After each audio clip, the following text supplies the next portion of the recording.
बंधुओं, जय श्री राम, भारत माता की जय, वंदे मातरम। मैं पुनः आपके सामने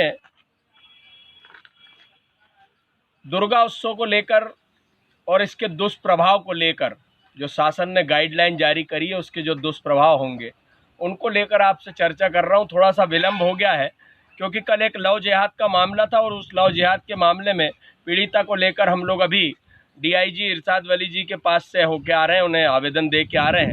न्याय दिलाने का काम संस्कृति बचाओ मंच पूर्ण रूप से कर रहा है।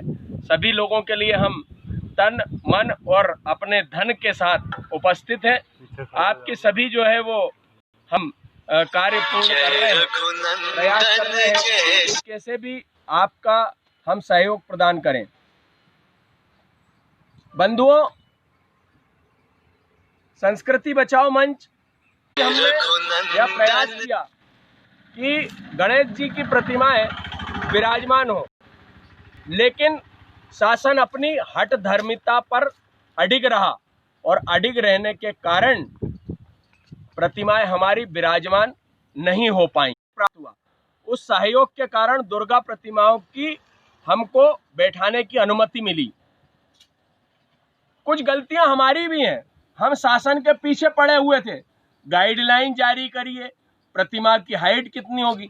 आपको अगर याद हो तो आप मेरे फेसबुक अकाउंट में देखिए, सबसे पहली प्रतिमा गणेश जी जब विराजमान थे उस समय नवमी के दिन हमने माता रानी के पटिये का पूजन करके, प्लेटफॉर्म का पूजन करके और नवमी के दिन वैदिक ब्राह्मणों से मंत्रोच्चारण करके और 15 फीट की प्रतिमा का निर्माण कार्य प्रारंभ करा दिया था। मुझे ये नहीं समझ आता कि किन अधिकारियों के कहने पर यह गाइडलाइन बन रही हो और कैसी गाइडलाइन बन रही है। एसी के कमरे में बैठकर और गाइडलाइन आप बना देते हो। आपको मैदान में आके देखिए, जब आप मैदान में आके देखेंगे तो आपको ओरिजिनलिटी, वास्तविकता पता चलेगी। एसी के कमरे में बैठकर वास्तविकता पता नहीं चलती।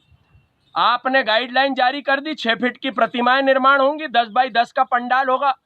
मैं उन अधिकारियों से पूछना चाहता हूं और माननीय मुख्यमंत्री जी और माननीय नरोत्तम मिश्रा जी, हमारे बड़े भाई गृह मंत्री जी से और पूज्य हमारी दीदी जी से हम ये निवेदन करेंगे कि वो इसमें हस्तक्षेप करें, क्योंकि 10 बाई 10 के पंडाल में कहां हम घट की स्थापना करेंगे, कहां हम दीप प्रज्वलित करेंगे, कहां अखंड ज्योत जलाएंगे और कहां पर हमारे पंडित जी विराजमान होकर मां भगवती का अनुष्ठान करेंगे, सप्तशती का पाठ करेंगे। ये सत्यनारायण की कथा में भगवान को हम कलश रख के और पूजन कर लेते हैं, वैसा अनुष्ठान नहीं है। ये मां भगवती का 9 दिवसीय अनुष्ठान है। शक्ति रूपा हमारी मां भगवती जो है वो साक्षात विराजमान होके सुख समृद्धि से हमें परिपूर्ण करती है, कष्टों का निवारण करती है, दुखों का निवारण करती है। ऐसी मां भगवती का अनुष्ठान का पर्व आया है। आपने गणेश जी को तो लोगों के गोदामों में जो है बंद करवा दिया, लेकिन दुर्गा उत्सव में मां भगवती की जो प्रतिमाएं हम निर्माण करा रहे हैं उतनी ही बड़ी प्रतिमा हम बिठाएंगे। कल महा बैठक हमने यहाँ पर मां वैष्णो धाम आदर्श नौ दुर्गा मंदिर पर शाम 4 बजे कल 20 तारीख को रखी है। आप सब लोग भी उसमें उपस्थित होंगे जो मेरी आवाज सुन रहे हैं। और हम आगामी सोमवार को कलेक्टर को ज्ञापन देंगे। कलेक्टर को ज्ञापन देने के बाद हम मुख्यमंत्री को ज्ञापन देंगे और हम ये चाहते हैं कि किसी भी तरीके से आप इस गाइडलाइन को बदलिए। कम से कम 12 फीट की प्रतिमा की अनुमति आप प्रदान करें। याद करिए, आप पिछले बार, मैं मुख्यमंत्री जी आपसे निवेदन करूंगा, माननीय गृह मंत्री जी आपके ध्यान में लाना चाहूंगा कि पिछले बार जब कांग्रेस का शासन था उस समय कांग्रेस ने 5 फीट और 6 फीट की हाइट की प्रतिमा निर्धारित करने का प्रयास किया। उस समय में पूज्य साध्वी हमारी सांसद प्रज्ञा ठाकुर जी ने हमारे को सहयोग प्रदान किया और उसके पश्चात पूरे भोपाल के विधायक माननीय विश्वास सारंग जी, माननीय कृष्णा गौर भाभी जी ने, माननीय रामेश्वर जी ने, सभी लोगों ने सहयोग प्रदान करके प्रतिमाओं की जो ऊंचाई थी उसको, जो अधिकारी वर्ग क्या चाहता है, क्या हिंदू समाज अपने त्योहार मनाना बंद कर दे?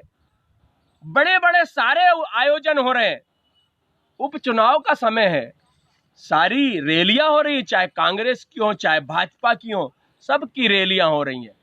और मुझे कहने में कोई परहेज नहीं है, मैंने पहले भी कहा है कि मैं स्वयं भी भारतीय जनता पार्टी का सक्रिय कार्यकर्ता हूं, इस वार्ड का प्रभारी भी हूं मैं, और हर चुनाव में भारतीय जनता पार्टी का काम करता हूं।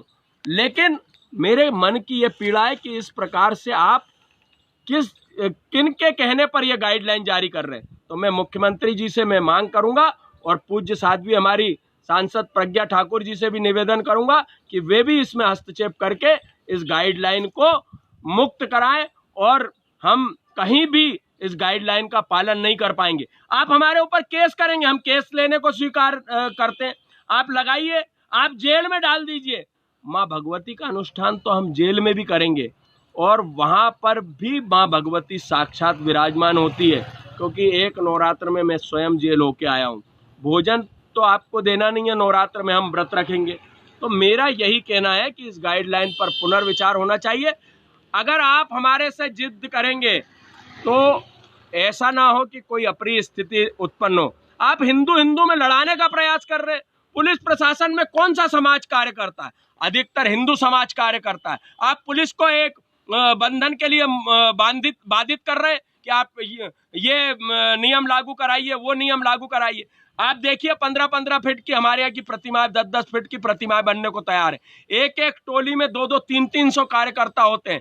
वो अगर मूर्ति लेके जाएंगे, और मूर्ति लेकर अगर आपने रोकने का प्रयास किया तो वहीं विस्फोटक स्थिति उत्पन्न होगी, विद्रोह की स्थिति उत्पन्न होगी। हम आपसे हाथ जोड़ के निवेदन करते हैं, आप इस वीडियो को भी शेयर करिएगा और अधिक से अधिक शेयर करिए, और हम कतई भी ये गाइडलाइन का पालन नहीं करेंगे। हाँ, हम सैनिटाइजर का उपयोग करेंगे। 10 बाई 10 के पंडाल में हम प्रतिमा नहीं बिठा सकते, कम से कम 15 बाई 15 का पंडाल होना चाहिए। अगर पानी की बौछार आ गई तो हमारी प्रतिमा भीग जाएगी, गल जाएगी। उसका श्राप कौन स्वीकार करेगा? तुम उसके पाप के भागीदार होगे कि हम भागीदार होंगे?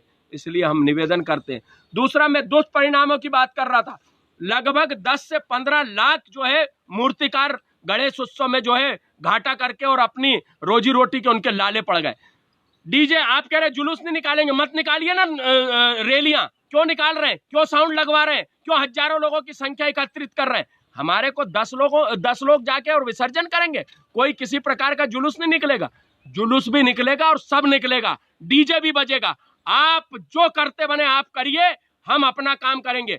और अगर आप कार्रवाई करना चाहते तो जब आपकी इच्छा हो तब कार्रवाई करिए, लेकिन हम हिंदू समाज के सभी लोग एकत्रित होकर अब आपका बिल्कुल सुनेंगे नहीं। आप इस प्रकार का दमन करना बंद कर दीजिए, इसके दुष्परिणाम बुरे होंगे। जय श्री राम, भारत माता की जय, वंदे मातरम।